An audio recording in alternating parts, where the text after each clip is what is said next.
এটা তো SIR guideline মধ্যে ছিল না, সুপ্রিম কোর্টে ম্যাটার গিয়েছিল। সুপ্রিম কোর্টে যে অর্ডার আছে এক্সট্রা অর্ডিনারি সার্কামস্টান্সেসে এক্সট্রা অর্ডিনারি ডিসিশন নিতে হলো, 142 অফ দ্য কনস্টিটিউশন ইনভোক করতে হলো, তারপরে এটা অর্ডার এসছে, এডুকেশন চলছে এখন।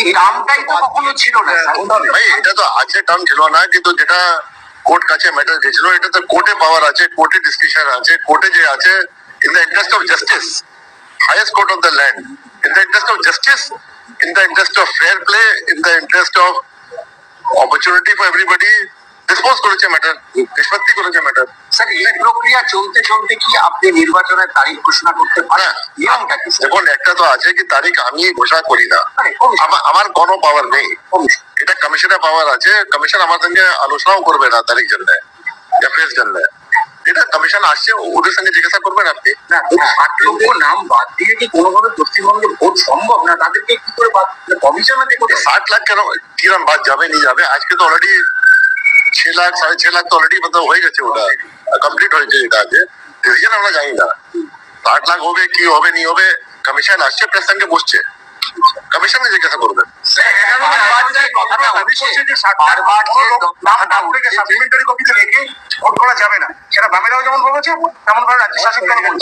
ভাই এটা তো যে আছে এটা পলিটিক্যাল পার্টি তো ডিমান্ড করতে পারে, আলটিমেট ডিসিশন তো ইসিআই কে নিতে হবে within the constitution and within the law. Sir এর আগে কখনো হয়েছে আপনার জানার মধ্যে পড়েছে যে কিছু নাম তখনো পর্যন্ত বিচারাধীন, সেই অবস্থায় নির্বাচন ঘোষণা হয়েছে, তারিখ ঘোষণা হয়েছে, এরকম কোনো? না, এরকম এডুকেশন এরকম জিনিস তো আমার নলেজে নেই, বাট প্রত্যেক ইলেকশনে কিছু ফর্ম 6 থাকে যেটা শেষ দিকে আসে, যেটা থেকে যায়, এত পরিমাণে থাকে না। ফর্ম 6 কিছু আছে যেমন আপনার 7 দিন টাইম দিতে হবে, সব দিতে হবে।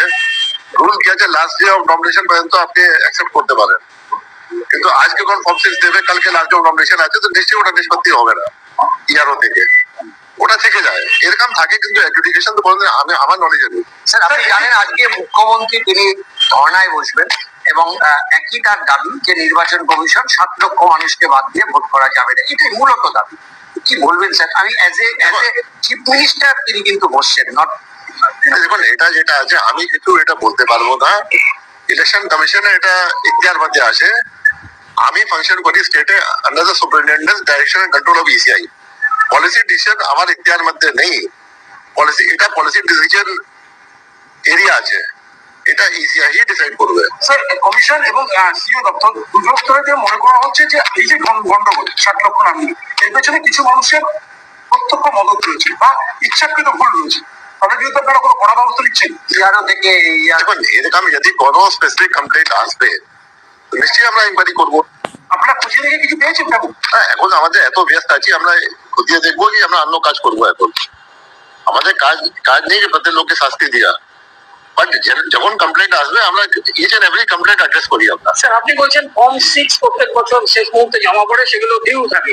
এই ক্ষেত্রে তো ফর্ম 6 এর বিষয় নয়, এখানে আপনারা শুনানিতে ডেকেছেন, আপনারা দীর্ঘদিন ধরে ডকুমেন্ট নিয়েছেন, তারপরে সেটা বিচারাধীন হয়ে অ্যাডজুডিকেশনে চলে গেছে, এবং যেখানে দেখা গেছে বেশিরভাগ ক্ষেত্রে ভুল নির্বাচন কর্মীদের, আপনাদের ভুল, সরকারের ভুল, সেক্ষেত্রে কি কোনো দায় নেবে না? ওটা যেটা আছে আমরা রিপোর্ট চেয়েছি ডিও থেকে, কোথায় কোথায় কি ভুল হয়েছে আমরা রিপোর্ট চেয়েছি। ওটা যেটা আছে আমি এমন দাঁড়িয়ে বলতে পারবো না এটা হবে না হবে। আমাদের সব জিনিস যেটা আছে তথ্যের উপর হয়, এভিডেন্স উপর হয়, পেপার উপর হয়, যখন আসবে যেরকম আসবে বিবেচনা হবে, এন্ড আমরা আইনগত ভাবে অ্যাকশন নেবো। স্যার একটা বিষয় কি আপনি পশ্চিমবঙ্গের মানুষকে আশ্বস্ত করতে পারবেন যে নির্দিষ্ট সময় ভোট হবে এবং নির্দিষ্ট নিয়ম মেনেই যেভাবে অতীতে ভোট হয়েছে নির্দিষ্ট সময় ভোট? নির্দিষ্ট সময়ে যেটা ভোট হবে, তো ইসিআই তো ফুল টিম এখানে আসছে, ফুল বেঞ্চ আসছে এখানে 9-10 তারিখে, 9-10 তারিখে এখানে আসছে মূল্যায়ন করার জন্য। 4টা স্টেট তো হয়ে আসছে ওরা, এটা লাস্ট স্টেট যেটা আছে এখানে আসছে 9-10 তারিখে।